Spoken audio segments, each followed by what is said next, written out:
전라북도 군산에서 귀신을 보며 실제로 겪었던 실화괴담. 나는 어릴 때부터 기가 많이 약했다. 모두가 기가 세다고, 심지어 나조차도 스스로가 기가 세다고 생각했지만 기가 많이 약했다.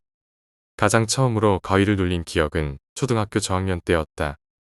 시골 할머니 댁에서 어른들은 모두 감 따러 가시고 나와 동생만 둘이 할머니 댁 거실에 누워있다가 잠이 들었다. 그리고 눈을 떴을 땐 아무 소리도 들리지 않았고 몸 어느 곳도 움직일 수가 없었다. 그렇게 한참을 천장만 쳐다보고 있었다.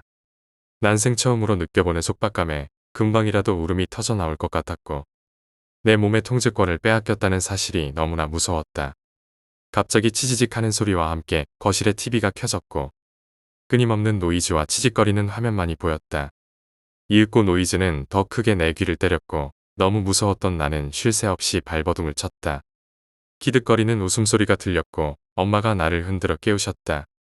내 인생 최초의 가위였다. 중고등학교는 평범했다. 정말로 평범한 학창 시절이었다. 모태불교였던 나는 팔에 항상 염주를 차고 다녔고 염주는 그 당시 시계나 팔찌가 없던 내게 좋은 액세서리였다. 고3 때 다시 가위를 눌리기 시작했다. 그때부터는 누군가가 내 옆에 나타나기 시작했다. 정확히는 내 발바닥, 발치에 서서 하염없이 나를 쳐다봤다. 그저 검은 형체였다. 흐릿한 모습으로 간신히 저기에 사람이 서 있다는 것 정도만 알 수 있는 그런 형체였다. 밤늦게까지 야자를 하고 독서실에서 돌아와 피곤에 찌들어 잠을 자던 나에게 가위라는 것은 공포스럽다기보다는 내 잠을 방해하는 짜증나고 귀찮은 것이었다. 공포에 질릴 틈도 없이 새끼손가락을 부지런히 움직이면 그 검은 형체가 서서히 사라졌고 다시 내 몸의 주인이 된 나는 1분이라도 더 자기 위해 눈을 감던 그런 시기였다. 그렇게 청소년기를 보냈고 20대가 됐을 때 정말 열심히 놀았다.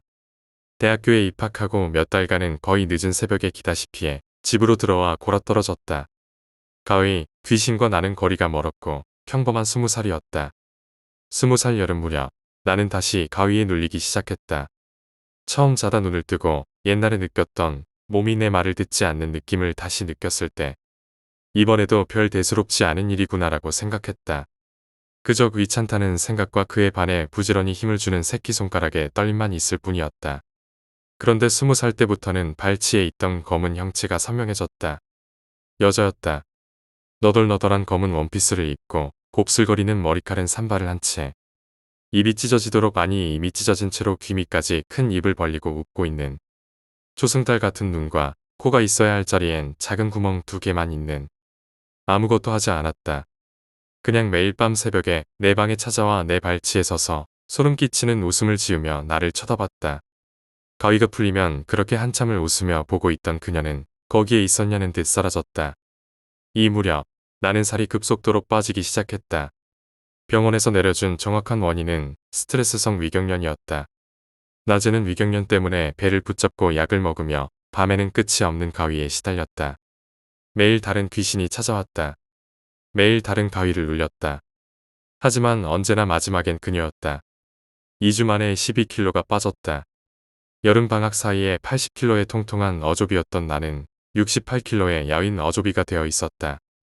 2학기가 됐고 나는 혼자 있는 밤이 무서워 여러 술자리에 참석했다. 1학기 때와 마찬가지로 새벽이 되어서 집에 들어가는 일이 정말 흔했다. 그렇게 무서운 와중에도 인간은 적응을 했다. 여전히 일주일에 3, 4일은 가위에 눌려 제대로 된 잠을 자지 못했지만 처음 느꼈던 공포심은 사라졌다. 오히려 어떻게 하면 가위에서 빨리 풀리는지에 대한 그런 방법들을 알아내기 시작했다. 고3 때처럼 가위에 눌리면 그런가 보다 하고 재빨리 가위를 풀고 잠을 자는 그런 나날들이 반복됐다. 그런데 살이 그렇게 빠지고 난 후부터 이상한 일들을 겪기 시작했다. 내게 도움을 주셨던 선생님께서는 귀신과 접촉을 하는 데는 3가지 단계가 있다고 하셨었다. 소리를 듣는 단계, 눈으로 보는 단계, 귀신을 만질 수 있게 되는 단계. 순서가 딱히 정해져 있는 것은 아니지만 3단계까지 가게 되면 상태가 안 좋은 거라고 이야기해 주셨었다. 지금 생각해보면 나는 소리를 먼저 들었다. 그 당시에 나는 음악 듣는 걸 정말 좋아했다. 특히 힙합, 신나거나 비트가 있는 노래들에 빠져 살았었다. 인생의 첫 아르바이트를 해서 모은 돈으로는 아이팟을 샀었고 스피커도 장만을 했었다. 늦은 밤 약속이 없을 땐 집에서 노래를 들으며 컴퓨터를 하는 게 내 즐거움이었다. 여느 때와 다름없었다. 노래를 틀어놓고 싸이월드를 하고 있는데 뭐해? 라는 이질적인 목소리가 노래를 뚫고 내 귀를 훑었다. 순간 놀라서 등 뒤를 두리번거렸지만 아무도 없었다. 내가 몸이 허해지긴 했구나라고 생각하며 다시 모니터로 시선을 돌리자 뭐해? 라는 목소리가 또 들려왔다.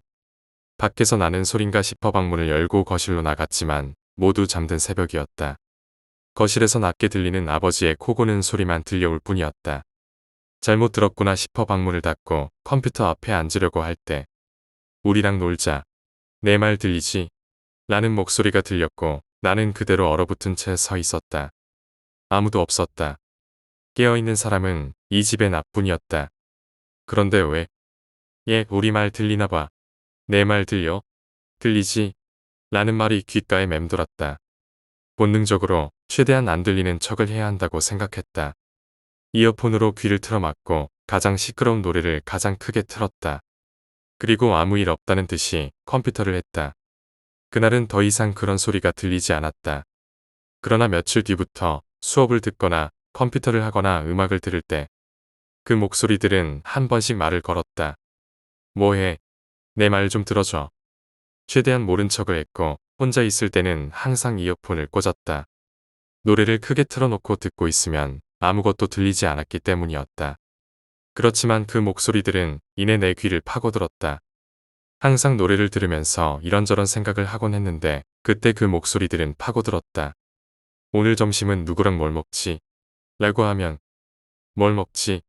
라고 낮은 성별도 가늠이 어려운 목소리가 내 귀를 파고들었다. 집에 언제 가지? 언제 가지? 정말 무서웠다.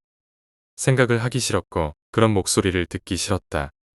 최대한 사람들에게 말을 많이 했고 친구들과 같이 있으려 노력했다.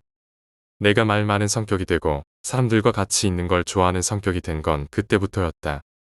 그렇게 시도 때도 없는 목소리들을 들으며 살던 어느 날 친구와 군산으로 여행을 갔다. 그리고 난 군산에서 내 인생 첫 귀신을 보게 됐다. 국문과에 입학하여 한참 문학과 소설에 불타오르던 20대 초반. 친구와 나는 1박 2일로 군산으로 여행을 갔다.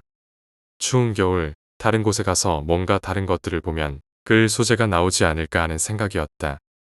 그 당시만 해도 군산이 지금처럼 유명하지 않던 시기였고 텅 빈 길거리를 돌아다니며 무슨 글을 쓸까 하고 친구와 토론하던 지극히 20대 초반의 문학생도들 같은 여행이었다. 한참을 돌아다니고 구경하던 우리는 그 당시 새로 만들어졌다던 은파 호수공원을 가게 됐고 저녁 식사 이후에 불빛 하나 없는 저수지를 둘러보고 있었다. 어두우니까 뭔가 좀 으스스한데 그런 말 하지 마라. 이런 시답잖은 이야기들을 주고받으며 캄캄한 저수지를 걷고 있었다. 그 당시 나는 이 친구가 귀신이라면 질색을 한다는 것을 알고 있었다. 캄캄한 저수지, 스산한 겨울밤, 귀신 이야기를 하기 최고의 조건이었고 나는 친구를 놀리기 위해 저수지 쪽을 바라보며 이야기를 꺼냈다. 저기 저수지 봐봐라. 어두워서 아무것도 안 보이구먼. 아니, 저기 사람 서 있는 거 안 보여? 미친 개소리 하지 마라. 진짜 존나 팰거다. 역시나 친구는 겁먹은 표정으로 질색하며 욕설을 퍼부었고 거기에 만족한 나는 더 골려주기 위해 이야기를 이어나갔다. 아니, 저기 저수지 물가 봐봐. 진짜 사람 머리 있잖아. 하지 말라고. 진짜. 저기 머리 하나랑 눈 마주쳤다. 라고 하는 순간 정말로 내 눈앞에 펼쳐진 저수지에서 머리 하나가 불쑥 올라왔다. 뭔가 재미난 것을 찾았다는 듯 나와 눈이 마주친 그 머리는 활짝 웃으며 기괴한 모습으로 물 위에 머리를 올려놓고 있었다. 길게 흐트러진 머리카락이 물에 풀어진 채 둥둥 떠 있는 모습은 추운 날씨에 움츠러드는 내 몸을 더욱더 오싹하게 만들기에 충분한 비주얼이었다. 나는 친구에게 이런 건 싫어하니 그만하라고 했지만 친구는 장난 아니라며 저거 안 보이냐고 재차 물어왔다. 그때부터는 진심이었다. 물 위에 머리를 내놓은 채 웃고 있는 저 머리가 내 눈에만 보인다면 너무 무서울 것 같기에 친구에게 오히려 애원하다시피 물어봤다. 진짜 안 보여? 안 보인다고. 그만해라 좀. 친구는 빠른 속도로 저수지 출구 쪽으로 달려가기 시작했고 나는 멍한 표정으로 저수지를 쳐다봤다. 물 한 개가 낀 저수지임에도 불구하고 마치 안개를 걷어내고 내게 다가오려는 듯. 그 머리는 선명하게 나를 쳐다보며 웃고 있었다. 그리고 그 머리 뒤로 여러 쌍의 눈들이 나타났고 소름 끼치게 웃으며 여러 개의 머리들은 나를 뚫어져라 쳐다보고 있었다. 나는 장난을 칠 기분도 거기에 더 있고 싶은 생각도 접은 채로 멀어지는 친구를 향해 전속력으로 뛰기 시작했다. 그 후로 화난 친구에게 장난이었다고 사과하고 아무 일 없다는 듯 여행을 마쳤지만 그때 마주쳤던 머리들은 계속 내 기억에 남아 나를 오싹하게 만들었다. 그때부터 내 눈에는 한 번씩 남들에게는 보이지 않는 것들이 보이기 시작했다. 항상 눈에 보이는 것은 아니었지만 잊을 만하면 보이는 그것들은 내게 큰 충격이었다. 그러나 이내 곧 그런 것들에게 익숙해졌고 TV 프로그램에서 나온 고스트 헌터들처럼 될 수도 있겠다는 사실이 그 당시 철없던 내게 큰 재미를 주었고 친한 몇몇 사람들에게는 내가 이러이러하다는 것을 이야기하는 수준에 이르렀다. 돌이켜보면 정말 멍청한 짓이었고 귀신들에게 내가 당신들을 볼 수 있다는 것을 동네방네 소문내고 다니는 꼴이었던 것 같다. 정확히는 잘 기억이 나지 않았다. 그냥 길거리를 걷다가 버스를 탈 때, 공원, 놀이터 등을 돌아다닐 때 지나가다 보면 사람인가 싶을 정도의 느낌만 받았다. 유난히 안색이 창백하다는 걸 제외하면 내가 보기엔 일반 사람과 똑같았다. 대신 내가 쳐다봤을 때 느껴지는 오싹함으로 나는 그 사람들이 산 사람인지 죽은 사람인지를 판단하였다. 처음엔 어린 나이의 친구들에게 으스대고 싶고 내가 뭔가 특별한 사람이 된 것 같아서 주변 친한 친구들과 선배들에게 자랑에 가까운 주목받고 싶은 마음에서 나온 이야기들을 떠들고 다녔다. 지금 생각하면 그랬으면 안 됐지만 그 귀신들이 내게 다른 피해를 끼친 것도 아니고 그냥 나만이 할 수 있는 특별한 능력이라고 생각했기에 그랬었다. 어느 날 추석이었다. 모든 가족이 오랜만에 외갓집에 모여 맛있는 식사를 한 후 잠이 오지 않는다는 사촌 누나와 모두가 잠든 밤에 산책을 나갔다. 울퉁불퉁한 시골길을 걷고 공원에서 이런저런 이야기들을 나눈 후 새벽이 되어 돌아오던 길이었다. 아무 생각 없이 이야기를 하며 대문을 열었고 대문 옆엔 웬 어린아이가 서 있었다. 나비 넥타이에 바가지 머리를 하고 하얀 셔츠와 멜빵 바지를 입고 있는 아이였다. 전형적인 7, 80년대 부유층 자녀 같은 얼굴을 하고 있는 아이. 새벽 3시에 마당 한 구석에 서 있는 그 아이에게선 엄청난 괴리감이 느껴졌고 슬픈 표정으로 허공을 바라보는 아이를 보며 난 등골이 오싹해짐을 느꼈다. 최대한 마주치지 않기 위해 괜히 하늘을 보는 척하며 누나에게 다가가 말을 걸었다. 별이 엄청 많다고 내가 말하자 누나는 시골이라 그런가 엄청 많네라고 말했다. 정말 태연한 척하며 하늘을 바라보다 빨리 집으로 들어가자고 하기 위해 누나를 쳐다봤는데 그 아이가 어느새 나와 누나의 옆에 나란히 서서 허공을 응시하고 있었다. 눈이 시리도록 창백한 피부를 가진 아이는 우리와 함께 별을 보다 천천히 내게 시선을 고정했다. 나 보여? 식은땀으로 인해 등이 축축해짐을 느끼며 마냥 신기한 표정으로 하늘을 보고 있는 누나를 잡아 끌었다. 누나, 이제 들어가자. 좋은데 좀만 더 보다 들어가자. 나 졸려. 춥기도 하고 빨리 들어가자. 그렇게 불평하는 누나의 손목을 잡아 끌고 난 집 안으로 들어가려고 했다. 빠른 걸음으로 마당을 벗어나는 순간 그 아이가 내 소매를 붙잡았다. 정확히 말하면 붙잡으려고 했다. 가지 말고 나랑 놀자. 누나에게는 보이지 않는 무언가였겠지만 난 그 아이의 손을 애써 무시하며 아무렇지도 않은 척 집 안으로 들어갔다. 그렇게 이상하다는 누나에게 대수롭지 않게 이야기하고 나는 잠을 자려고 동생이 자고 있는 작은 방으로 가 누웠다. 막 잠들려는 순간 나랑 놀자 배고파.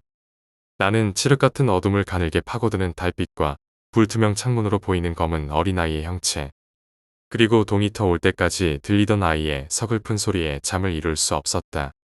이런 일련의 상황들이 반복되어 가면서 내 정신은 점점 피폐해져 갔고 그것들이 내게 과연 아무런 피해를 끼치지 않나 하는 생각을 하게 되었다. 결정적으로 내가 무당이던 퇴마사던 신부님이던 목사님이던 찾아가야겠다고 결심한 일이 있었다. 이전까지 내 머릿속에는 조금은 아주 조금은 남들과 다른 인생을 살 것 같은 느낌과 이 능력을 잘 사용해서 나도 TV에 나오는 퇴마사 같은 사람이 되어야겠다 라는 생각을 하고 있었다. 자꾸 빠지는 살도 새벽에 몇 번씩 식은땀을 흘리며 일어나도 자꾸 귓가를 맴도는 목소리들 때문에 볼륨을 최대로 올려놓고 지내는 일상도 인간의 무서운 적응력은 조금 피폐하고 무서운 그렇지만 어떻게든 살아가는 그런 삶으로 나를 만들어 놓았다. 대학교 2학년 여름 나는 과 동기들과 함께 펜션으로 휴가를 떠났다. 밤에는 고기도 구워 먹고 술도 한잔하며 즐거운 하루를 보냈다. 어둠을 머금은 밤이 지나고 달빛마저 삼켜버린 새벽녘이었다. 피곤에 찌든 친구들은 하나둘씩 바닥에 등을 대고 잠을 청했고 나 역시 펜션 한편에 누워 눈만 깜빡거리고 있었다. 벽에 걸려있던 시계는 3시를 가리키고 있었고 그렇게 나는 슬며시 잠이 들어가고 있었다. 멀리서 아주 멀리서 흐느끼는 소리가 들렸다. 집중하지 않으면 뭔지도 모를 그런 소리였다. 이번엔 좀 더 가까워졌다. 밖에서 들려오는 소리다. 서글프고 구슬픈 원한에 사무친 여자가 이빨이 부서져라 하늘 꽉 물고 뱉어내는 울음소리 같았다. 마치 펜션 벽에 대고 지르는 소리 같다. 너무 서글프고 한에 사무친 여자다. 더 이상 감정을 참지 않고 내가 이만큼 서럽다고 외치는 절규 같았다. 저 여자는 누굴까? 문득 이런 생각이 들었다. 왜 이 시간에 저렇게 우는 걸까? 그리고 이런 생각이 들었다. 얼마나 억울하길래 이렇게 서럽게 우는 걸까? 이렇게 생각이 든 순간 모든 소리가 사라졌다. 내 숨조차 멎는 것 같은 정적이 내려앉았다. 아무런 말도 할 수 없었고 아무것도 할 수 없었다. 마치 내 몸이 아닌 것만 같은 이질감이 20년을 살아온 내 몸에서 느껴졌다. 발끝부터 시작해서 무언가가 내 몸속에서 올라왔다. 얼음같이 차가운 느낌이 순식간에 내 양 발바닥부터 시작해서 머리끝까지 내 몸을 가져갔다는 생각이 들었을 때 내 입에선 울음이 터져 나오기 시작했다. 그냥 참을 수 없이 서러웠다. 슬프고 억울하고 서러웠다. 소리내서 엉엉 울지 않으면 내 몸이 터져버릴 것만 같은 기분이었다. 이래서 그렇게 서글프게 울었구나 라는 생각이 드는 와중에도 그 감정은 사라지지 않았고 입으로는 계속 통곡을 하며 눈에선 굵은 물줄기가 쉴 새 없이 흘러내렸다. 그렇게 한참을 대성통곡하고 있자 그 소리를 듣고 친구들이 일어났다. 친구들을 왜 오냐며 내게 물었지만 나는 대답할 수가 없었다. 이내 친구들은 불을 켰고 깜깜했던 펜션이 대낮처럼 환해졌다. 그리고 그 얼음장 같던 기운이 이번엔 내 머리끝부터 시작해 발끝으로 사라져가는 기분을 느낄 수 있었다. 괜찮아. 무슨 일이야? 왜 이 새벽녘에 대성통곡을 하고 지랄이야? 안 좋은 꿈을 꿨나 봐. 나도 잘 모르겠어.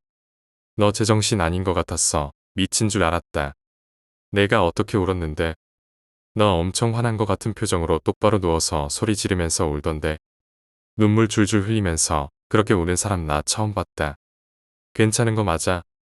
2번 다시 경험하고 싶지 않은 경험을 한 나는 날이 밝자마자 집으로 돌아갔다.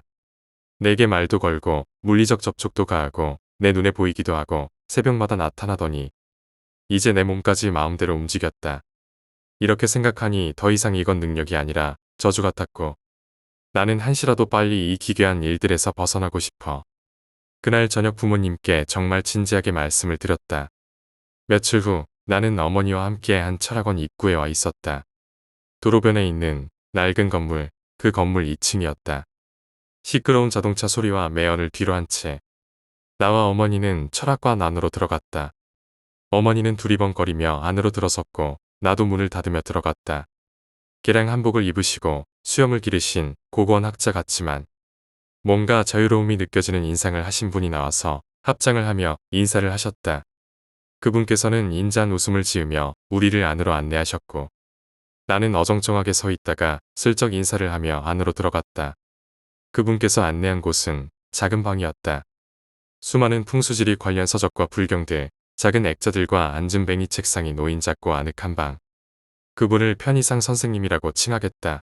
우리를 앉게 하신 뒤 말없이 찻잔과 보이차 잎을 준비하여 따뜻한 차를 한 잔씩 내오셨다. 신기한 것은 그 방에 들어가고 난 뒤부터 시끄러운 자동차 경적 소리, 매연 냄새, 주변의 소음이 하나도 들리지 않았다는 것이었다. 단지 코끝을 살며시 쓸고 가는 옅은 향냄새와 은은하지만 진하게 올라오는 따뜻한 차 향만을 느낄 수 있었다. 선생님께서는 차를 홀짝이며 나를 쳐다봤다. 자네 이름이 무엇인고? 그렇게 시작된 이야기.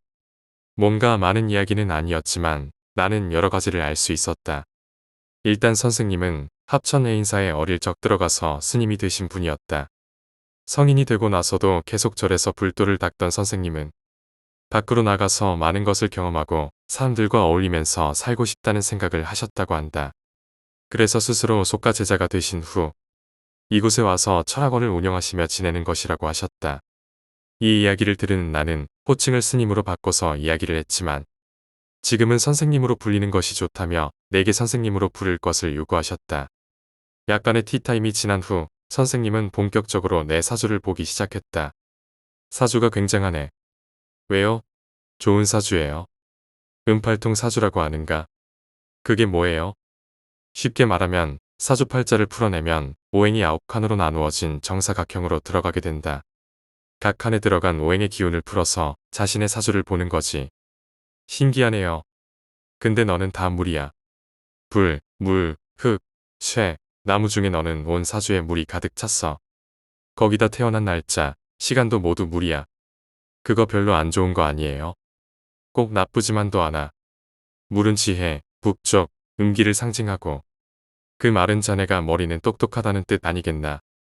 근데 음착살도 껴있고 음기가 비정상적으로 많은 사주야.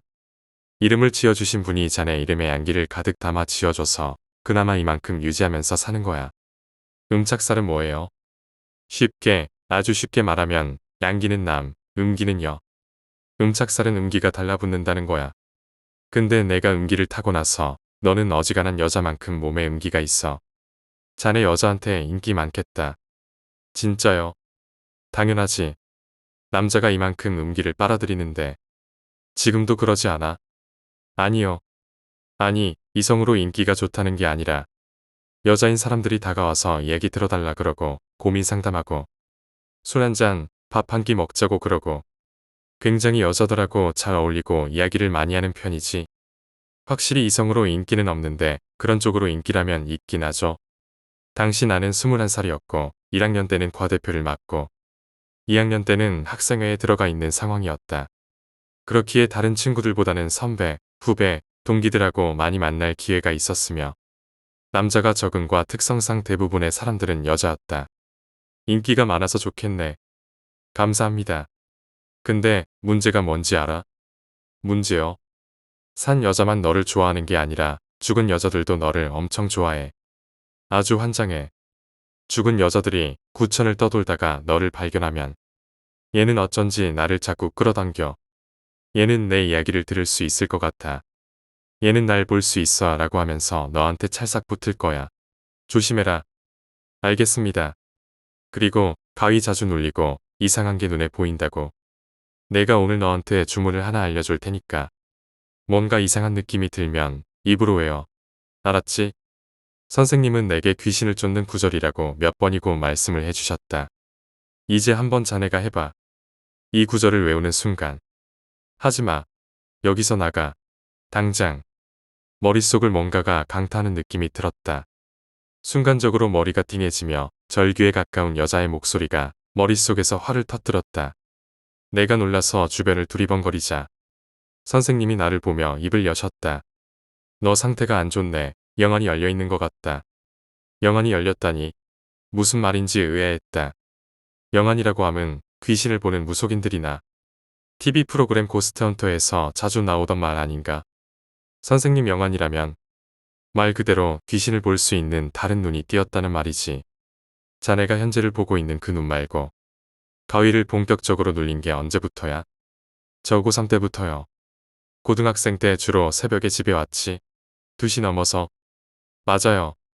당시 나는 고3이라는 이유로 야자가 끝나면 독서실에 가방을 두고 친구들과 PC방에 가서 놀다가 독서실이 끝나는 시간인 새벽 2시에 가방을 챙겨서 집으로 들어갔기 때문에 매일 새벽 2시가 넘은 시간에 집으로 들어가곤 했었다. 그전에는 아무리 늦어도 12시 전에는 집에 들어갔을 건데 음기로 똘똘 뭉친 놈이 음기가 가장 왕성한 시각에 돌아다니니 당연히 귀신들이 달라붙지. 그래서 그때부터 가위가. 그리고 환청이 들리고 뭐가 보이고 그랬던 건 언제부터야? 저 20살 이후부터요. 인적이 드문 곳에 자주 갔거나 음주 가물을 즐기면서 새벽까지 놀았거나 밤에 돌아다니는 걸 좋아했겠지. 정답이었다. 대학생이 된 이후로 나는 한참 국어 국문학과스러운 감성에 빠져 이야깃거리를 찾으러 혼자 사람이 별로 없는 시골 지역을 돌아다니거나 밤 공기를 마시며 생각을 하기 위해 새벽에 산을 오르곤 했었다. 또한 모든 대학생들이 그렇듯 나 역시 1년간 술독에 빠져 지냈기도 했다.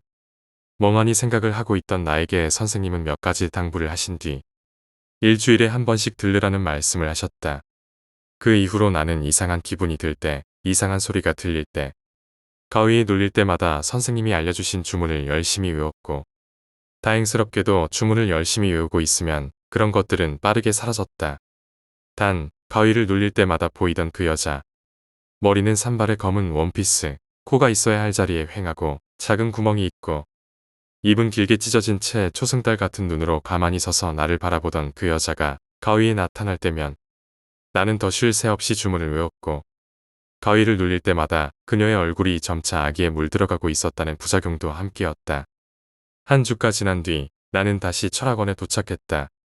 일주일간 내게 있었던 변화와 상황을 들은 선생님께서는 자리에서 일어나 승복으로 옷을 갈아입고 오셨고, 나를 아담한 방 안에 가부좌를 틀게 하고 앉혔다. 방 안에 있는 향로에는 작은 향들이 실타래 같은 연기를 위로 흘려보내며 발갛게 타오르고 있었고, 내 눈앞엔 관세음 보살이 그려진 그림이 걸려 있었다. 높지도 낮지도 않은, 너무 세지도 약하지도 않은 청아한 목탁 소리가 내 뒤에서 울리기 시작했고, 선생님의 힘 있는 육성으로 불경을 외우는 소리가 들리기 시작했다.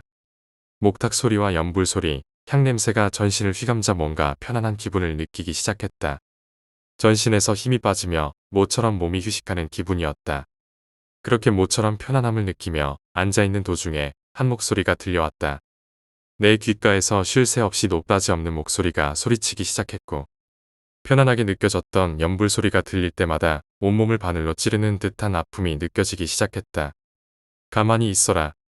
갑자기 선생님이 내 어깨를 죽비로 내려쳤다. 가볍게 때리는 것임에도 불구하고 내 어깨는 망치에 두들겨 맞은 듯한 통증과 무거움이 느껴졌다. 선생님은 목탁을 치는 와중 중간중간 목탁을 멈추고 죽비로 내 어깨를 내려치기 시작하셨고, 그때마다 내 귓가에서 절규하는 목소리는 더 크고 빠르게 들려왔다. 가만히 있어. 나에게 이야기하는지도 모르는 채로. 나는 그저 여기서 탈출하고 싶다는 생각만 되뇌며 필사적으로 참았다. 다리가 덜덜 떨리고 땀이 쉴 새 없이 흘렀지만 입술을 잘근잘근 씹으며 그 자세 그대로 앉아 있었다. 얼마나 지났을까? 목탁 소리와 연불 소리가 멈추고 나는 눈을 떴다. 얼마나 힘을 주고 눈을 감고 있었는지 초점이 잘 잡히지 않았고, 눈앞에 닿아서 하얀 가루로만 남아있는 향을 보며 정신을 차렸다. 몸을 일으키려고 바닥에 손을 짚자 따끔한 느낌이 손바닥에 전해졌다. 손바닥엔 선명한 4개의 손톱 자국이 나 있었고, 내 손톱은 피범벅이 되어 붉게 번져 있었다. 입술도 다 터져버려서 입안에 감도는 비릿한 맛을 느끼며 나는 온몸이 땀에 젖은 채 일어나 선생님을 바라봤다. 선생님은 조금 놀란 듯 나를 쳐다보시더니 이윽고 죽비를 내려놓으며 말씀하셨다. 혹시 누구한테 원한 샀냐? 온몸이 저릿저릿했다. 손바닥에서 느껴지는 따끔한 감각과 입안에 퍼지는 피 맛을 느끼며 나는 서서히 정신이 맑아지는 느낌이 들었고, 이내 선생님 앞에 정절을 하고 앉았다. 나름대로 누구한테 피해주지 않고 살았습니다. 정확히 얘기하면 여자한테 원한 살만한 짓을 했냐? 여자요. 너한테 붙어있는 게 보통 원한이 아니야. 여자가 한을 품으면 5, 6월에도 서리가 내린다고 하지. 어지간한 한이 아니라 원한이 사무쳐서 너 하나만 보고 있다. 너 죽이고 싶다고. 여자를 울렸다거나 상처를 줬다거나 그 여자의 신변에 위협이 될 만한 짓을 했다거나 사고 쳤다거나. 중요한 거니까 그냥 솔직히 말해라. 진짜 전혀 없었다. 남중, 남고를 나와서 대학생이 된 이후로 몰려다니면서 술 마시기 바빴던 나날들이었는데 여자랑 관계될 일이 무엇이 있었겠는가. 과에 친한 여자 사람들이 있긴 했지만 날이면 날마다 모여서 술이나 마시고 막차 타고 비틀거리면서 집에 가는 날들의 반복일 뿐이었다. 선생님, 아무리 생각해봐도 없습니다. 지나가면서 실수로라도 그런 적이 있나 생각을 해봐도 전혀 없습니다. 선생님은 한동안 말이 없으셨다. 나는 조용히 앉아 고요한 눈으로 내게 시선을 고정시킨 채 말없이 앉은 선생님 맞은편에서 조용히 식어버린 차를 홀짝일 뿐이었다.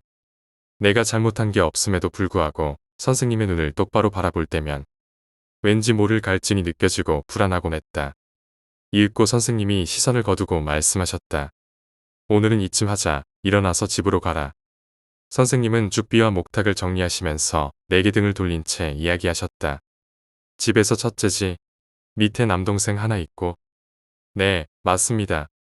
곧바로 집으로 가서 엄마한테 물어봐라. 누나 있냐고.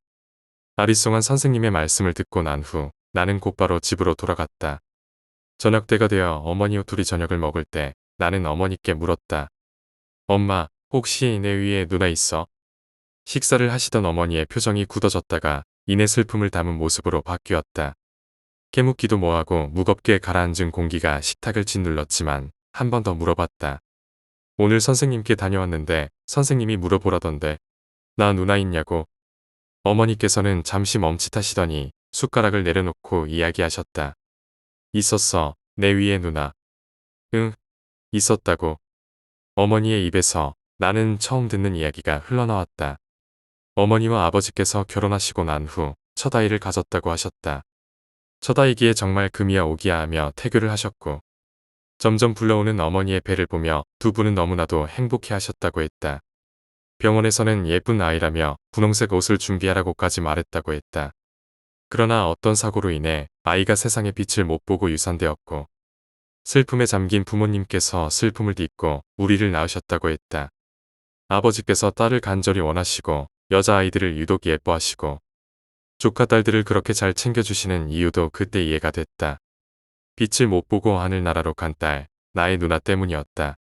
길고도 슬픈 이야기를 듣고 난 후 나는 무거워진 마음으로 잠자리에 들었다. 나 이전에 태어나 우리 형제와 함께 행복을 누렸어야 할 얼굴도 모르는 누나를 생각하면서 그리고 다음 주 나는 선생님에게 찾아가 이야기를 전했다. 그랬구먼. 빛을 못 보고 가버려서 원한을 가졌구나. 저는 뭔가 좀 안타깝기도 하고 슬프기도 하고 그래요. 그러나 선생님의 반응은 측은함을 가진 나와는 달랐다.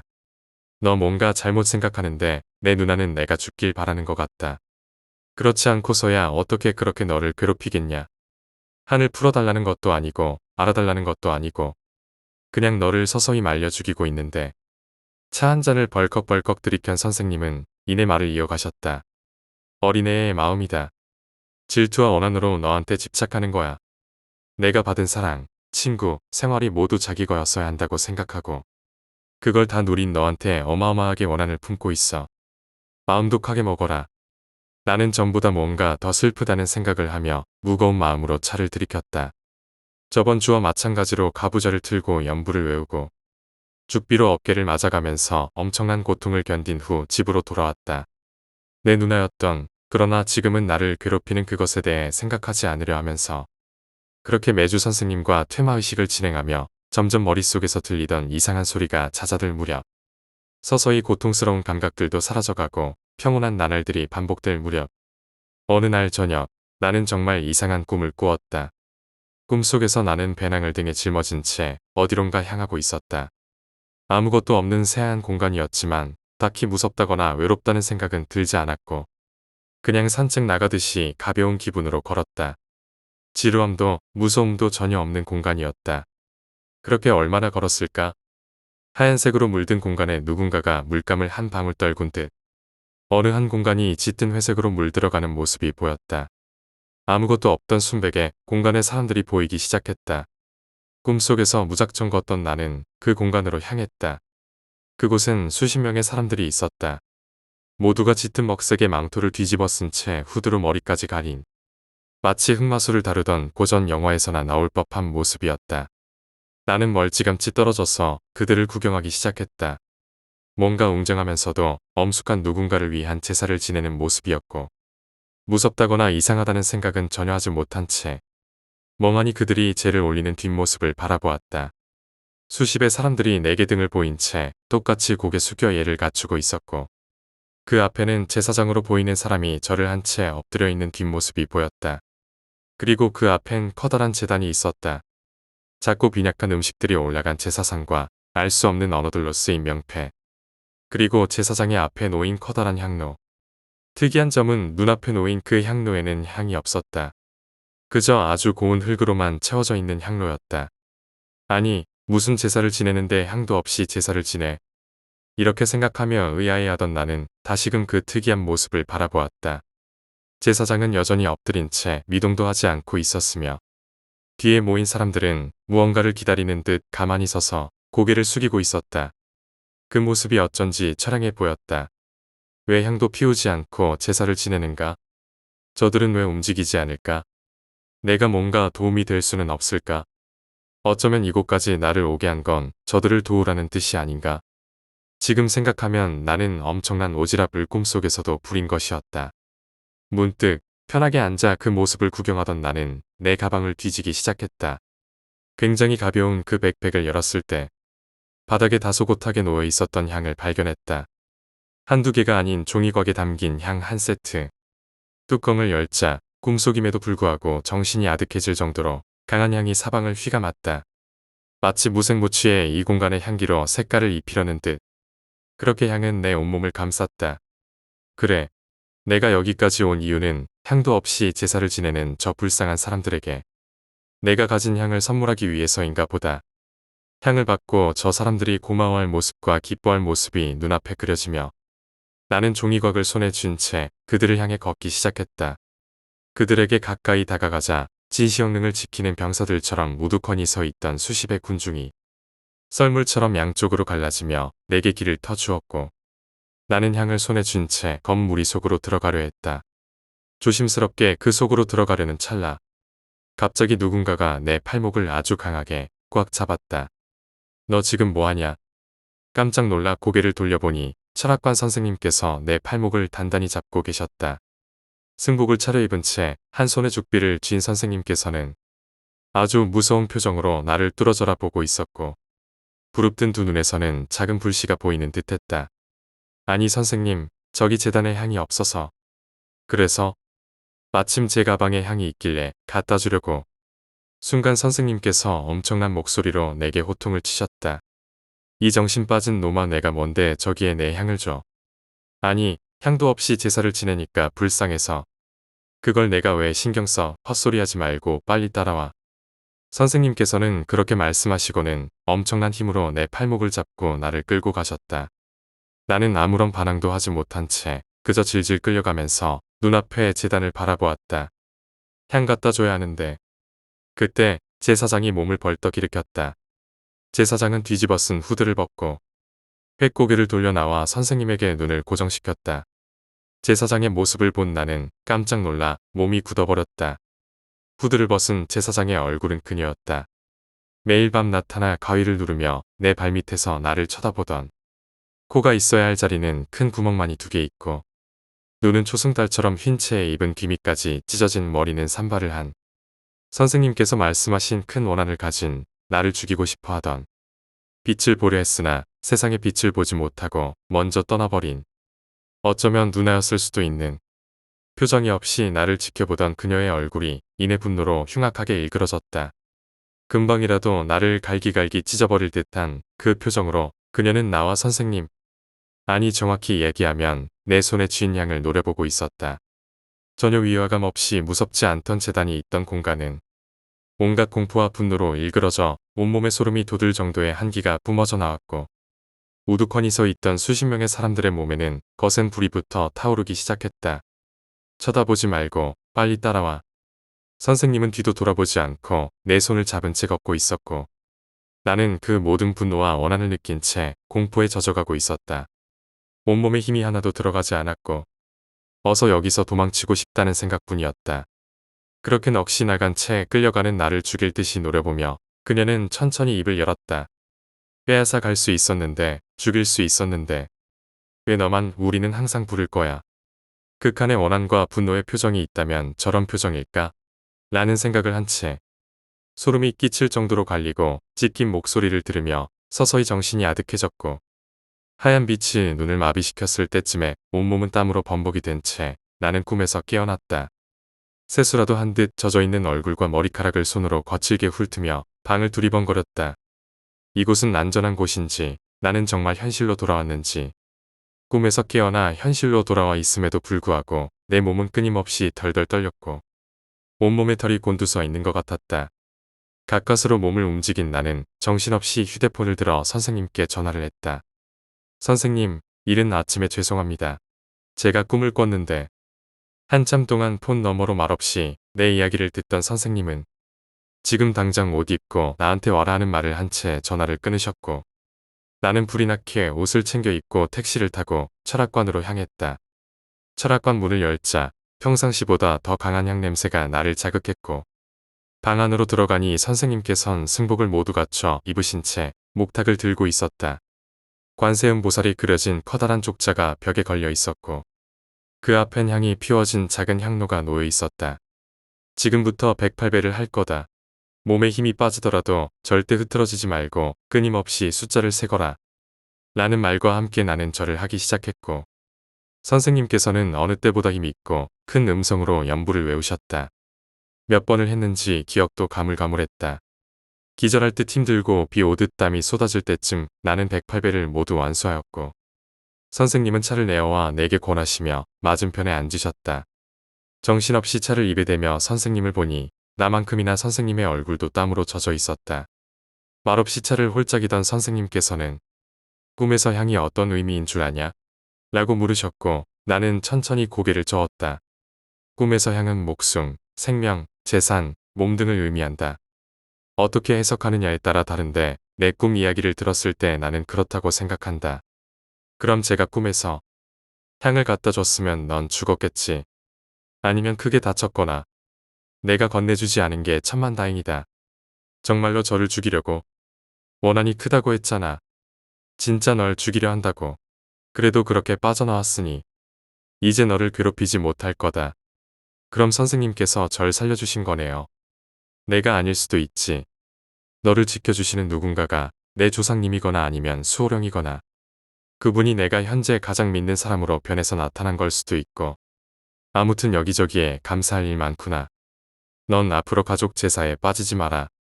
내가 봤을 땐 조상님 덕분에 목숨 건졌으니까. 폭풍처럼 휘몰아친 일들을 마무리 지은 후 부들거리는 다리를 끌고 집으로 돌아온 나는 오랜만에 20시간이 넘는 긴 시간 동안 단잠을 잤다. 그렇게 모든 일은 끝이 났고, 마치 한밤의 꿈인 것처럼 나를 괴롭히던 소리, 내게 보이던 이상한 것들은 전부 사라졌다. 그렇게 나는 평범한 한 사람으로 돌아올 수 있었다. 그 이후로 나는 한동안 평온한 일상을 보냈다.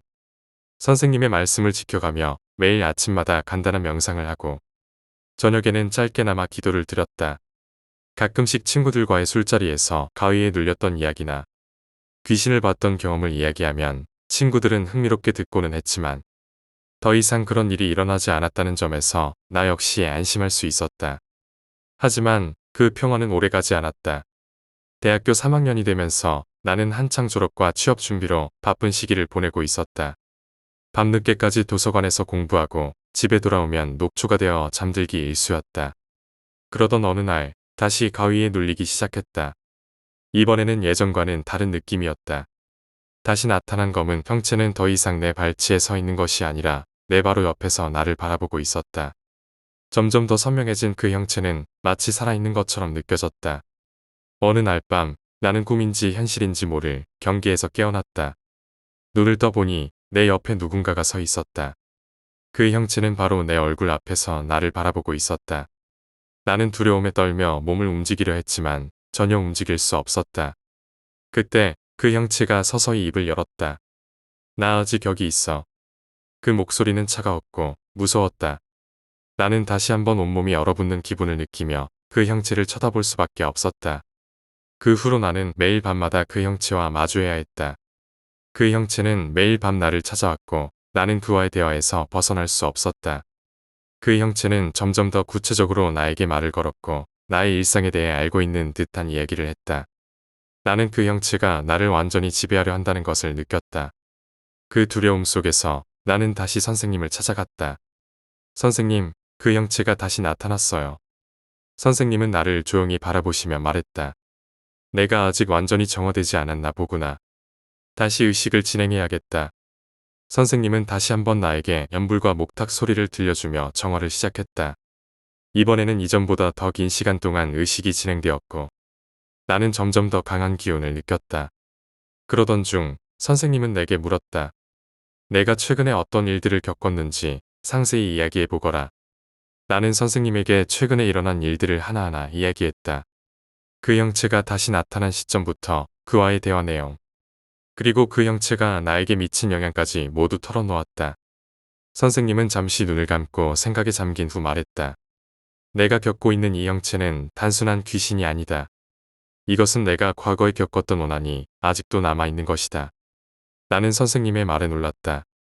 그러면 그 형체는? 선생님은 고개를 끄덕였다. 내가 겪었던 그 누나의 원한이 아직도 너를 괴롭히고 있는 것이다. 너는 완전히 그 원한에서 벗어나야 한다. 선생님은 내게 다시 한번 정화를 위한 의식을 진행했다. 이번에는 이전보다 더 강한 기운을 느꼈다. 의식이 끝난 후 나는 선생님에게 물었다. 이제 괜찮아질까요? 선생님은 조용히 고개를 끄덕였다. 너는 이제 더 이상 그 형체에게 지배당하지 않을 것이다. 그러나 완전히 벗어나기 위해서는 내 스스로가 그 원한을 극복해야 한다. 나는 선생님의 말을 가슴에 새기며 집으로 돌아왔다. 그리고 매일 밤마다 명상을 하며 그 형체와의 대화를 떠올렸다. 나는 그 형체가 내게 전달하려는 메시지를 이해하려 노력했다. 그 형체가 말했던 것들은 단순한 공포가 아니라 나에게 무언가를 전하고자 하는 메시지일지도 모른다는 생각이 들었다. 나는 그 형체가 나타날 때마다 그와의 대화를 통해 그 형체의 정체를 알아내려고 노력했다. 그 형체는 점점 더 많은 이야기를 해주었고 나는 그 이야기를 통해 그 형체의 본질을 이해하기 시작했다. 그 형체는 나에게 과거의 잘못을 용서하고 앞으로 나아가라는 메시지를 전달하고 있었다. 나는 그 형체의 말을 듣고 과거의 잘못을 인정하고 앞으로 나아가기로 결심했다. 그 결심을 한 순간 그 형체는 더 이상 나타나지 않았다. 나는 마침내 그 형체의 원한에서 벗어날 수 있었다. 그리고 나는 선생님을 찾아가 그 사실을 전했다. 선생님, 저 이제 더 이상 그 형체가 나타나지 않아요. 선생님은 조용히 미소 지으며 말했다. 그래, 내가 드디어 원한을 극복했구나. 이제 너는 완전히 자유로워졌다. 나는 선생님의 말에 감사하며 앞으로의 삶을 살아가기로 결심했다. 이제 더 이상 귀신이나 가위에 눌리는 일은 없을 것이다. 나는 평범한 사람으로서 내 삶을 살아가기로 했다. 그리고 나는 그동안 겪었던 일들을 되새기며 그것들이 내게 준 교훈을 잊지 않기로 다짐했다. 그렇게 나는 새로운 삶을 시작했다. 이제 나는 더 이상 과거의 원한에 얽매이지 않고 나의 삶을 주체적으로 살아가기로 했다. 그동안 나를 괴롭혔던 원한과의 싸움은 끝이 났지만 나는 그 싸움을 통해 많은 것을 배웠다. 그리고 그 배움을 바탕으로 나는 앞으로의 삶을 살아가기로 했다. 지금까지의 경험은 나를 더욱 강하게 만들었고 나는 그것을 잊지 않기로 했다. 그렇게 나는 평범한 삶을 살아가며 나 자신을 더욱 단단하게 만들었다. 그리고 나는 그동안 나를 지켜주었던 선생님과 나를 이끌어준 모든 분들께 감사의 마음을 전했다. 그들은 나의 삶에 큰 영향을 주었고 나는 그 은혜를 잊지 않기로 다짐했다. 이제 나는 새로운 시작을 맞이하며 앞으로의 삶을 향해 나아가고 있다. 그리고 나는 더 이상 과거에 얽매이지 않고 나의 꿈을 향해 나아가기로 결심했다. 그렇게 나는 나의 인생을 살아가고 있다. 두 번째 이야기, 숙모의 집에서 겪었던 소름 끼치는 괴담. 숙모님이 혼자 살고 있는 아들로부터 이상한 편지를 받았다. 확실히 기억나진 않지만 내용은 이렇다. 이리 오련, 장난감도 있단다, 과자도 있단다. 어렸을 때 집 계단에서 누나가 자주 나를 불렀다. 2층으로 올라가 누나랑 그림을 그리곤 했다. 누나가 그리는 그림은 목을 매거나 효수 같은 기분 나쁜 것이 많았다. 가족끼리 식사하고 있을 때 누나는 먹지도 않고 쭉 선 채로 웃고 있었다. 어느 날 밖에서 놀고 있는데 집 마루 아래에 네모난 바람구멍에서 누나가 웃으면서 얼굴을 내밀었다. 그런 곳에서 뭘 하고 있던 걸까? 누나를 만나러 2층으로 올라가 문을 열자 누나는 옷을 갈아입는 중이었다. 누나의 몸은 이곳저곳 짓물러 있었고 물집투성이로 무슨 병에 걸려 있는 것 같았다. 어머니, 그 여성은 누구였나요? 숙모 부부는 아들이 아직 대학생인데도 벌써 치매가 온 모양이라며 웃었다. 아들에게 전화를 해서 얘야, 우리 집에 나밖에 여자가 없잖니. 뭐라고? 미안 지직거려서 잘 안 들렸어. 그래서 기억났어? 지금 마침 집에 누나 와 있는데. 전화가 끊겼다. 얼굴에 핏기가 가신 숙모는 서둘러 아들의 집에 갔지만 아들은 이미 근처 공원에서 분신 자살을 한 상태였다. 숙모로부터 너는 이 집에서 누군가 같이 놀자고 해도 절대 상대해주면 안 되라고 무서운 얼굴로 말했다. 그 이후로 가능한 숙모네 집에는 가지 않도록 하고 있다. 세 번째 이야기, 시고모님. 지금은 고인이 되신 저희 큰어머니께서 겪으신 이야기입니다. 큰어머니께서 막 시집을 오시기 전 시대, 그러니까 저희 친가댁에 인사를 드리러 갔던 날이었다고 합니다. 정신없이 시댁 어른들 및 일가친지들에게 인사를 드리고 점심 식사를 마친 뒤 뒷정리를 거들고 잠시 숨 돌릴 여유를 찾을 때 할머니께서 큰어머니를 따로 부르셨답니다. 할머니는 앞으로 시집에서 겪어야 할 일과 당부사항 그리고 뭐 한 가족이 됐으니 지켜야 할 유의점 등 다소 부담스러운 이야기를 전하시며 마지막으로 집안 사정 중 하나였던 고모 할머니에 대한 이야기를 들려주셨답니다. 어렸을 때 큰아버지를 유독 예뻐하셨다던 그분은 젊은 나이에 급사하셔 영정사진만 한 장 남겨놓고 가신 분이라는 설명과 함께 그리고 세 사람을 맞았으니 영정사진이라도 인사를 드리는 게 도리라며 기어코 장롱 깊숙이 넣어두었던 영정사진을 꺼내 큰어머니께 보여드렸습니다. 그런데 순간 큰어머니께서는 쏘스라치게 놀라시며 자신도 모르게 영정사진을 집어던지셨다고 합니다. 말씀을 하시면서 본인도 그때 그 어려운 자리와 상황 속에서 자신이 왜 그런 행동을 했는지 이해가 되지 않았지만 분명한 건 돌아가신 시고모님의 영정사진이 섬뜩할 정도로 무서웠다고 말씀하셨습니다. 마치 그 모습은 죽은 사람의 영정사진이라기보다는 바로 옆에 살아있는 사람 같았고 무엇보다 보통 영정사진이라고 하면 여유롭고 인자한 표정으로 찍는 경우가 많은데 젊은 나이에 급사하셔서 그랬는지 아주 표독스럽게 노려보는 모습이었다고 합니다. 좀 더 자세히 큰어머니의 설명을 빌려 옮겨보자면 하얀 소복에 단정하게 쪽진 머리를 하고 창백한 낯빛에 초점은 없지만 분명 매섭게 노려보는 그런 사진이었죠. 뭐 자신의 죽음을 예상하지 못하고 그것이 영정사진이 될 거라고 생각하지 못한 사진이었겠지만 처음 그 사진을 보는 입장에서는 마치 죽음에 대한 냉소와 한스러움이 서려있는 소름 끼치는 모습이었답니다. 어쨌든 상황이 그렇게 되자 당연히 할머니께서는 불같이 화를 내셨고 울고 있는 큰어머니 곁에 큰아버지께서 다가와 자초지종을 듣고 어른들 앞에서 주의를 주는 척하면서 뒤뜰로 나가 몰래 큰어머니를 안아드리고 달래주셨습니다. 그리고 본격적인 공포는 큰어머니께서 안전히 시댁 생활을 하면서부터 시작됐습니다. 그 일이 있고 얼마 후 식을 올린 두 분은 시댁에 들어와 사시게 됐는데 큰어머니께서는 희한하게 집 대문만 넘으면 마치 누군가 자신을 노려보는 것 같고 온몸에 한기가 도셨답니다. 마치 대문을 경계로 전혀 다른 세상처럼 말이죠. 처음에는 그저 그런 정도에 지나지 않았지만 시간이 흐를수록 양은 대야에 빨래를 받거나 큰아버지 씻을 물을 받으실 때면 마치 뒤에서 누가 등을 떠밀듯이 앞으로 넘어지는 경우가 많으셨고 심지어 세수를 하려고 자세를 잡으면 뒤에서 꽹과리, 종소리와 함께 앙칼진 여자의 웃음소리가 온 집안을 쩌렁쩌렁하게 울리며 큰어머니를 괴롭혔다고 합니다. 결국 큰어머니께서는 시름시름 앓기 시작하셨고 결혼한 지 얼마 되지도 않아 알아놓은 며느리를 향한 시댁 어르신들의 걱정은 이만저만이 아니었습니다. 그리고 급기야 용한 점쟁이를 찾아 지금까지 있었던 일을 전하자 누구나 예상했듯 돌아가신 시고모님의 원혼이 첫 인사를 그르친 큰어머니를 괴롭힌다며 구슬해서 원혼을 달래거나 큰어머니와 분리시켜야 한다고 말했답니다. 하지만 할머니와 달리 무속신앙에 부정적이셨던 할아버지의 반대로 굿은커녕 다시는 점집을 드나들지 말라는 엄포만 떨어졌고 결국 날이 갈수록 말라가고 힘들어하는 며느리를 보다 못하셨던 할머니와 할아버지는 두 분을 분가시키셨다고 합니다. 그 당시 기준으로 집안의 장손 내외 그것도 결혼 직후 분가시키는 일은 극히 드물었던 점을 감안했을 때 사태가 얼마나 심각했는지를 느끼실 수 있을 겁니다. 아무튼 결국 큰아버지 내외는 집안에서 분가를 하셨고 정말 희한하게도 분가 후 큰어머니의 병세가 눈에 띄게 회복되셔서 결국 건강하던 시절로 돌아오시게 됩니다. 하지만 무서운 건 명절이나 집안 행사 때문에 본가에 들어가면 여지없이 몸이 아프시거나 크고 작은 송사에 휘말리셨다는군요. 세월이 많이 흘렀고 큰어머니를 포함한 당시 대부분의 어르신들이 돌아가셨지만 지금도 집안의 금기처럼 고모 할머니의 영정사진은 집안의 새 가족이나 외부인들에게는 보여지지 않고 있습니다. 물론 저도 태어나서 지금껏 이 이야기만 들었지 한 번도 그 사진을 본 적이 없습니다. 네 번째 이야기, 어린 애인. 전에 일하던 곳에서 알고 지내던 동료가 직장에 들렀다. 서로 기혼자지만 우리는 서로 죽이 잘 맞아 자주 놀러 다니곤 했다. 간만에 만나 반가운 마음에 근처 카페에 가게 되었다. 나는 물었다. 요새 좀 어때? 나쁜 짓 하고 다니는 건 아니지?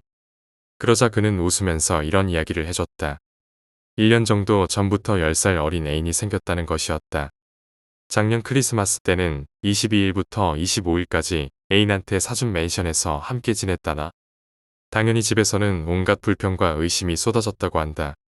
하지만 초등학생 딸한테 미안해서 크리스마스 날 저녁 7시쯤 집에 돌아가기로 했다고 한다. 애인은 가지 말라며 울부짖으며 매달렸다고 한다. 결국 마지막에는 크게 싸우고 여자를 뿌리치고 집에서 나왔다고 한다. 맨션은 11층. 엘리베이터를 탄다. 그는 너털 웃음을 지으며 말을 이었다. 맨션 입구로 나오니까 말이야. 그 녀석이 나보다 먼저 내려와 있더라고. 그날 이후 그와는 만나지 않고 있다. 5번째 이야기, 귀신이 나오는 집. 오컬트를 좋아하고 겁도 없는 내가 완전 얕보고 사연 많은 집에 들어가 산 적이 있다. 집은 역에서 10분 거리인데다 2달의 월세가 35,000엔이었다.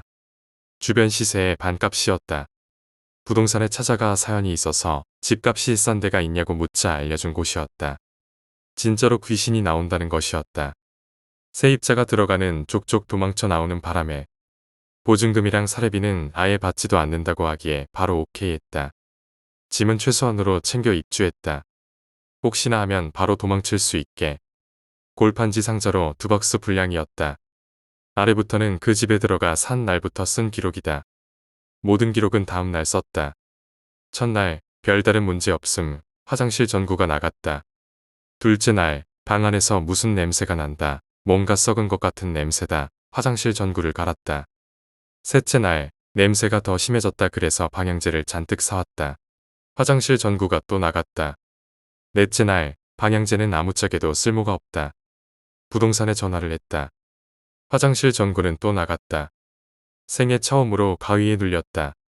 다섯째 날, 부동산 아저씨가 상태를 보러 찾아왔다. 우선 하수도 청소를 의뢰해주겠단다. 전구가 멀쩡하다는 걸 확인했다. 왜 계속 꺼지는 건가 매장에 찾아가 문의했다. 이상 없단다. 또 가위에 눌렸다. 이명이 심하다.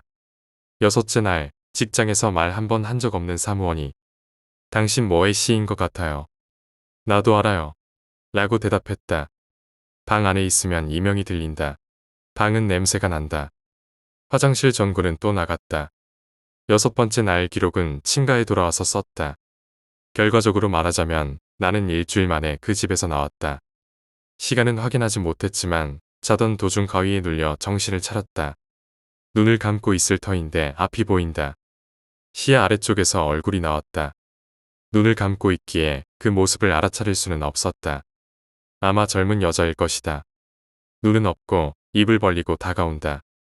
물릴 거라 생각했다. 하지만 귓가에 소리가 들렸다. 왜 죽였어? 말을 할 수 없기에 마음속으로 외쳤다. 내가 아니야. 내가 아니라고. 그러다 정신을 잃었다. 아침에 눈을 뜨자마자 짐을 정리해 그 집에서 나왔다. 부동산 아저씨 말로는 자살을 했더란다. 짐을 빼고 다시 물어봤지만 역시 자살이라는 대답이 돌아왔다. 집에서 나가겠다니 역시나 싶었던지 코웃음을 쳤다. 바보 같은 나는 그 즉시 경찰서에 가서 자초지종을 이야기했다. 이야기를 들은 경찰은 애써 웃음을 참으며 협조 감사합니다. 라고 말했다. 7번째 이야기, 신축 건물. 2013년 여름이었던 걸로 기억합니다. 무지하게 더웠던 그때 저는 막 사회에 첫 발을 내딛기 위한 취준생 신분이었죠. 여기저기 취업 사이트랑 교수님 추천 업체 등을 살펴보며 면접을 보러 다니던 때였습니다. 뭐 대한민국의 모든 취준생 시절을 겪었던 분들이나 지금 겪고 계신 분들이나 다 마찬가지시겠지만 면접 공고가 나고 연락을 받으면 업체 약도를 보면서 찾아가야 하는 일이 그렇게 만만치만은 않습니다. 특히 저 같은 길치는 아무리 상세 주소가 나와 있다고 해도 막상 실제 장소를 찾아가려면 애를 먹는 경우가 종종 있습니다. 그래서 1시간 먼저 나서거나 시간적 여유를 두고 면접 장소에 향했습니다. 그날도 저는 좀 과하다 싶을 정도로 시간적 여유를 두고 서울 지하철 2호선 홍대 입구역 부근의 면접 장소에 도착했습니다. 그런데 막상 부근에 도착하니까 시간이 무려 40분이나 남아버렸던 겁니다. 뭐 근방에 아는 사람이 살고 있지도 않았고 PC방에 들어가자니 또 애매하고 카페나 도서관도 그렇고 도저히 시간을 죽일 마땅한 방법이 생각나질 않았죠. 그 와중에 땀은 억수같이 쏟아지지. 그 몰골의 면접을 봤다간 안 보니만 못한 것 같아서 일단 땀을 식힐 장소를 찾아야 했습니다. 그때 제 눈에 들어온 한 신축 건물이 있었습니다. 면접 장소 바로 맞은편이었고 건물 안에 혹시 화장실이라도 있을까 해서 땀도 닦고 생리 현상도 해결하고 이래저래 좀 버티다 보면 시간이 맞겠다 싶어 무작정 들어갔습니다. 신축 건물답게 1층 로비에는 안내 데스크가 있었고 경비원분도 한 분 계셨으며 사람들이 분주히 오고 가는 게 그냥 일반적인 도심 속 건물 내부의 풍경이었습니다. 근데 공교롭게도 1층 화장실이 수리 중이었고 전 차선책으로 경비원분의 눈치를 살피며 엘리베이터를 이용해 아무 버튼이나 눌렀습니다. 워낙 소름 끼치는 일이라 지금도 기억나는 게 그 아무 버튼이 8층이었습니다. 엘리베이터는 천천히 올라갔고 8층에 멈춰 문이 열렸습니다. 그런데 아무리 신축 건물이라곤 하지만 분주하게 사람이 오가던 1층 로비와 다르게 어두컴컴한 정막만 감도는 복도가 눈앞에 펼쳐졌습니다. 뭐지? 아직 입주가 안 된 층이었나?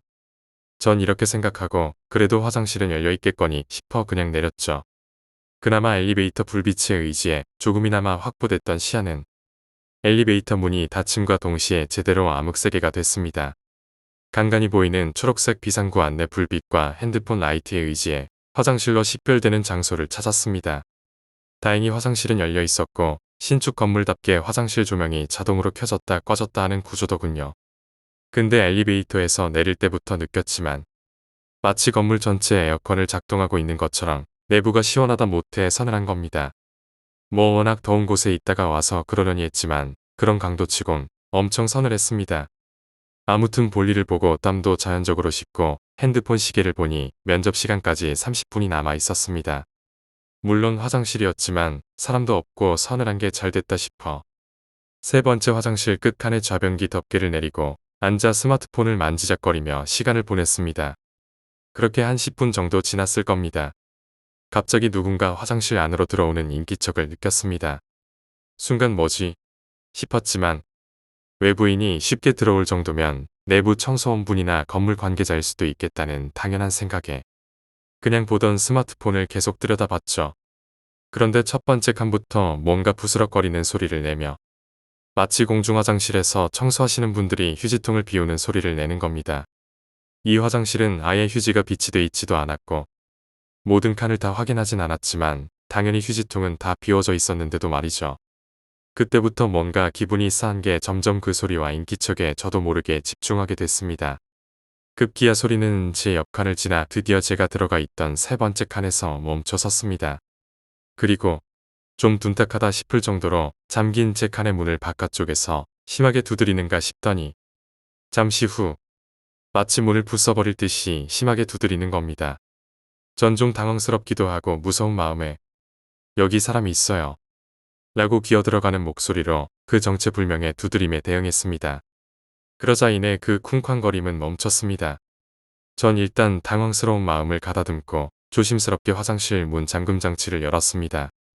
그런데 50대 정도로 보이는 어떤 아주머니가 오래된 낡은 청소도구 같은 걸 들고 그 자리에 서서 저를 빤히 쳐다보고 계시는 겁니다. 아주머니는 그렇게 미동도 없이 절 매서운 눈매로 응시하고 계셨습니다. 볼 일이 너무 급해서 죄송합니다. 라는 말을 남긴 채 서둘러 죄지은 사람 마냥 도망치듯 화장실을 빠져나왔습니다. 그때 전 당연히 청소 아주머니로 생각했고 바쁜 일이 있으신가 보다 해서 얼른 엘리베이터 쪽으로 갔습니다. 그런데 제가 어두워서 못 봤던 건지 아니면 처음부터 착각했던 건지 엘리베이터 입구 벽면 위에 붙은 층계 번호가 15층인 겁니다. 분명 나는 8층 버튼을 눌렀고 멈춘 곳도 8층이었는데 이런 생각이 들기 시작하니까 단순 착각을 했다기엔 너무나 기묘한 겁니다. 뭔가 이상한 느낌에 헐레벌떡 나왔던 화장실로 조심스레 다시 가봤습니다. 화장실은 문은 당연하다는 듯 잠겨 있었고 방금 전까지 제가 겪은 모든 일들이 무슨 꿈을 꾼 건 마냥 뒤죽박죽 되어버렸습니다. 그 어두운 곳에서 드는 생각은 오직 하나뿐이었죠. 너무 무섭다. 미친 듯이 소리를 지르며 저는 비상구 계단으로 막 뛰어내려갔습니다. 엘리베이터도 무서워서 못 탔습니다. 15층 높이를 전력 질주해서 내려와 1층 로비에 도착한 뒤 숨을 헐떡였습니다. 아까 본 그대로 1층은 많은 사람들이 분주하게 왔다 갔다 했고 땀에 젖은 저만 이상한 놈 취급받기 딱 좋았죠. 그리고 그제야 전 보고 말았습니다. 건물 내벽 게시판에 붙은 게시물을요. 건물 전층 화장실 보수공사 실시. 불편을 드려 죄송합니다. 어쩌고 저쩌고. 신축 건물이다 보니 1층부터 차례로 화장실 수리에 들어가 나머지 층은 순차적으로 진행되기 때문에 임시 폐쇄 조치하겠다는 뭐 그런 내용이었던 것 같습니다. 불과 몇 분 전에 겪었던 일들은 무엇이었으며 특히 그 청소 아주머니. 그분은 도대체 누구였는지. 4년 가까이 지난 지금도 그때 기억은 제 인생 최대의 미스터리이자 공포로 남아 있습니다. 단순히 더운 날씨 때문에 더위를 먹었던 걸로 치부해보려고 하기엔 너무나 생생한 기억이었으니까요. 8번째 이야기, 별장. 고등학교 3학년 여름방학 때 일이다. 나와 친구 5명은 수험 공부 때문에 피로도 쌓였고 고등학교 마지막 여름방학이니 어디 여행이라도 가자고 의견을 모았다. 다만 이미 여름방학이 시작된 후였기에 유명한 관광지에는 죄다 예약이 차 있어서 취소 나는 곳을 기다려야 하는 상황이었다. 당연히 숙소를 찾는데 꽤 애를 먹었다. 그리고 겨우겨우 킨키 지방의 어느 공원 근처 펜션에 빈 방이 남았다는 정보를 인터넷에서 확인했다. 다들 신나게 놀 수 있다면 어디든 상관없다기에 바로 거기로 가기로 의견을 모았다. 여행 당일 이른 아침 출발해 오전 중에 숙소에 도착했지만 거기서 조금 문제가 발생했다. 아무래도 여행 대리업체랑 펜션 관리조합 사이에서 의사 전달이 꼬인 것 같았다. 우리는 오늘부터 2박 3일 일정을 잡고 왔는데 정작 펜션 측에서는 우리가 사흘 뒤부터 묵는 걸로 알고 있던 것이다. 당장 방은 꽉 차서 묵을 수가 없다는 것이었다. 우리는 여기까지 왔는데 그게 무슨 소리냐며 불평을 늘어놓았다. 처음에는 근처 산기슭에 있는 호텔을 소개해주겠다고 했지만 우리는 그냥 여행을 왔다기보다는 방에서 떠들썩하게 밤까지 노는 게 목적이었으니 계속 거부했다. 그러자 펜션 쪽 사람은 잠깐 기다려 보라고 하더니 휴대폰으로 어딘가에 전화를 하기 시작했다. 전화 내용은 잘 들리지 않았지만 어딘지 모르게 꽤 안절부절하는 느낌이었다. 그대로 15분 정도 통화를 하더니 뭔가 결정된 듯 우리에게 다가왔다. 근처에 임대 별장이 있는데 거긴 어때? 우리 잘못이니까 요금은 펜션 반값에서 빼줄게. 우리는 그럼 됐다 싶어 오케이 했지만 뭔가 돌아가는 꼴이 요상했다. 아무래도 그 임대 별장은 오랫동안 쓰지 않았던 곳인 것 같았다. 준비와 청소에 시간이 좀 걸릴 거라는 것이었다. 그 사이 우리들한테는 교통비랑 수족관 할인권을 줄 테니 거기서 시간을 보내다 저녁쯤에 오라는 것이었다. 그 수족관은 펜션과는 꽤 떨어진 곳에 있었다. 아예 다른 현의 대도시에 있는 수족관이었으니까. 우리가 돌아오고 나니 이미 저녁 6시 가까운 시간이었다. 준비하는데 이렇게 시간이 오래 걸린다니 완전 버려져 있던데 아냐? 가보니까 무슨 폐허만 있는 거 아니냐? 왠지 이상하네. 우리는 온갖 불안한 마음을 말해가며 관리사무소로 향했다. 펜션으로 돌아오자 아까와는 다른 아저씨가 기다리고 있었다. 준비가 끝났다며 우리를 15분 정도 거리에 있는 숲속 별장으로 안내했다. 거기는 정말 완전 숲속이라. 주변에는 아무것도 없고 아무리 큰 소리로 떠들어봐야 들을 사람도 없을 것 같은 곳이었다. 그 아저씨 말에 따르면 한동안 사람이 오질 않아 정리하는데 시간이 좀 걸렸지만 전기도 수도도 가스도 다 멀쩡하다는 것이었다. 휴대폰은 안 터지지만 관리사무소로 연결되는 직통전화가 있으니 아무 문제 없을 거라며 계속 설명을 해댔다. 우리는 뭔가 아저씨가 필사적이라 불안해졌지만 이제 와서 어쩔 도리도 없다는 생각에 별장 안으로 들어섰다. 별장은 밖에서 봤듯 낡은 서양식 집이었다.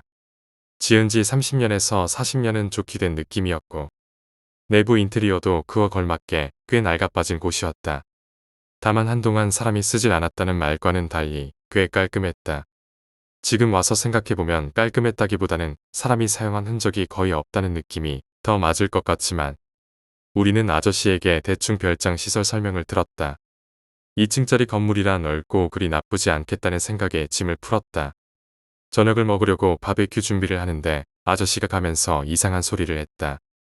여기는 밤이면 곰이 나올 수도 있으니까 한밤중에는 돌아다니지들 말거라. 아저씨가 이렇게 말씀하시면서 밤에 나다니지 말라며 신신당부를 하는 것이었다. 펜션에서 15분 거리에 있는데 곰이 다닌다고. 다들 의문을 가졌지만 한밤중에 혹시라도 사고가 날까봐 겁주는 거라 생각하고 다들 납득한 모양이었다.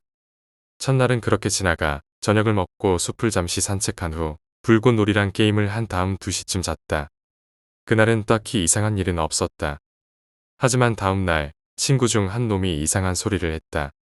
한밤중 오줌이 마려워 화장실에 갔는데 밖에서 북소리가 들리더라는 것이었다. 우리는 뭘 잘못 들었을 거라고 넘겼고 본인도 기분 탓일 거라고 납득했지만 그날 밤 사건이 일어났다.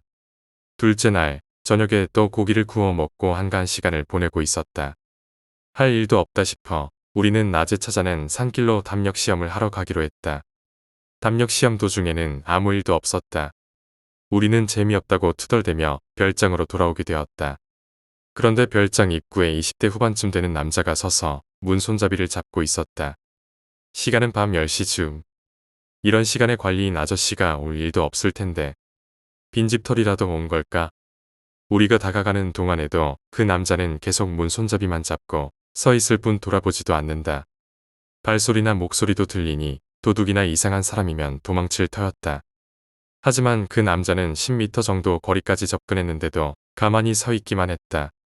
뭔가 기분 나빴지만 리더격인 친구와 내가 아저씨, 뭐 하는 거야? 라고 말하며 다가갔다. 남자의 눈앞까지 갔지만 그럼에도 그는 움직이질 않았다. 짜증이 났는지 친구는 안 들리냐? 라며 남자의 팔을 잡아챘다. 그 순간 나와 친구는 우악하고 큰 소리를 지르며 뒤로 꽁무니를 뺐다. 그 녀석의 팔을 친구가 잡아챈 순간 손목부터 10cm가량이 마치 고무처럼 쫙 구부러졌기 때문이었다. 무슨 일이냐며 다른 친구들이 다가왔다. 그리고 그 순간 남자는 우리 쪽을 돌아보았다. 겉으로 보기에는 멀쩡해 보였지만 눈은 어디를 보고 있는지 초점이 불명확했다. 입에서는 침이 질질 흐르고 가까이서 보니 옷도 너덜너덜했다.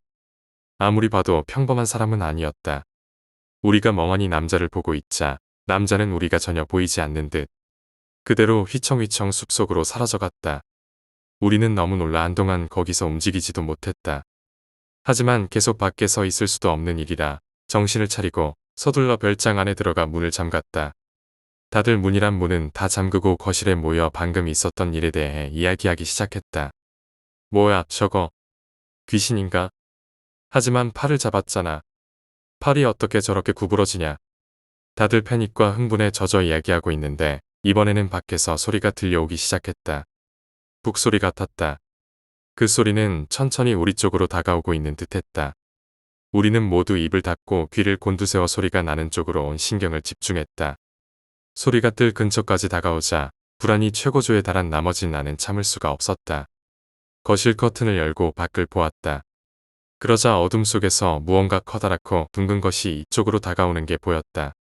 북소리 같은 소리는 그 물체에서 나는 것 같았다. 둥하고 소리가 나면 구르고 또 둥하고 소리가 나면 멈춘다. 그걸 반복하면서 큰 길부터 별장에 이르는 길로 천천히 다가오고 있다. 다른 친구들도 창밖을 보며 움직이지 않는 내가 걱정이 됐는지 다들 다가왔다가 그걸 보았다. 한동안 다들 아무 말도 못하고 바라만 보고 있었다. 어두워서 뭔지도 알 수 없었는데다 누구도 입을 열지를 못해 계속 그것만 바라봤다. 그러던 도중 그것이 꽤 가까이 와 현관 앞까지 다가왔다. 현관에 달린 방범용 라이트가 켜진다.